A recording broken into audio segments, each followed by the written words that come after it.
WAG-12 की मृत्यु के पश्चात आज वकांडा में शांति स्थापित हुए 15 साल हो चुके थे। एक दिन लूप लाइन में खड़े हरिया भाई ने चेन्नई प्रदेश की राजकुमारी वंदना भारत को देखा। सफेद रंग और सेक्सी फिगर को देखकर हरिया भाई पहली नजर में ही उसे अपना दिल दे बैठे। वंदना भारत से सच्ची मोहब्बत हो जाने के कारण अब हरिया भाई का काम में मन नहीं लगता था और वो बस सारे दिन उसे निहारते रहते थे। फिर एक दिन व्हील स्कीडिंग की वजह से वंदना भारत के चक्कों में आग लग जाती है, जिसकी सहायता के लिए चेन्नई सुपर किंग का WAP-7 आगे आता है। लेकिन कपलिंग से पहले ही 120 की रफ्तार से दौड़ता WAG-9 चिल्लाने लगता है,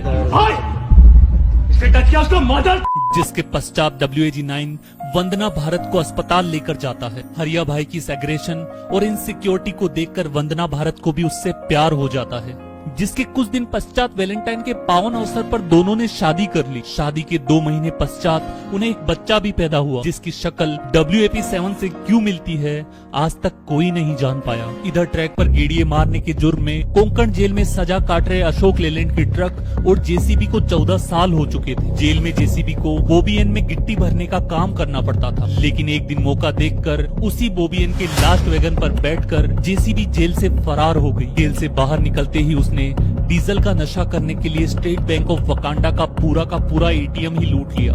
जेल में बंद बाकी बची JCB और अशोक लेलैंड के ट्रक को छुड़वाकर हरिया भाई से बदला लेने के काम में बस WAG-12 उसकी मदद कर सकता था। इसलिए वो 22 फरवरी 2014 में डीजल लोको और WAG-12 के मुठभेड़ वाले दुर्घटना स्थल पर पहुंच गई और तहस नहस हुए WAG-12 को फिर से जिंदा करने का प्रयास करने लगी। स्टेट बैंक ऑफ वकांडा के ATM से चुराई गई अथाह दौलत से कुछ पैसे आल्स्टॉम वालों के मुंह पर मारने से उन्होंने WAG-12 को फिर से असेंबल करके जिंदा कर दिया और अब JCB और WAG-12 बदला लेने की रणनीति बनाने लगे। शादी के बाद हरिया भाई रेलवे की माल ढुलाई में इतना व्यस्त हो गए कि वो वंदना भारत को टाइम ही नहीं दे पाते थे, जिससे भाभी जी नाराज रहने लगी। WDG-4 द्वारा माथा फोड़कर समझाने पर हरिया भाई सत्ता का दायित्व WAP-7 को सौंपकर 15 दिन के लिए भाभी जी के साथ गोवा निकल गए। इसी मौके का फायदा उठाकर WAG-12 वकांडा में घुसा और कोंकण की रत्नागिरी जेल से सारी JCB को भगा ले गया। चीयर लीडर्स को अपने पंजों पर नचवाकर पूरी रात JCB समाज ने फुल एंजॉय किया और दूसरे दिन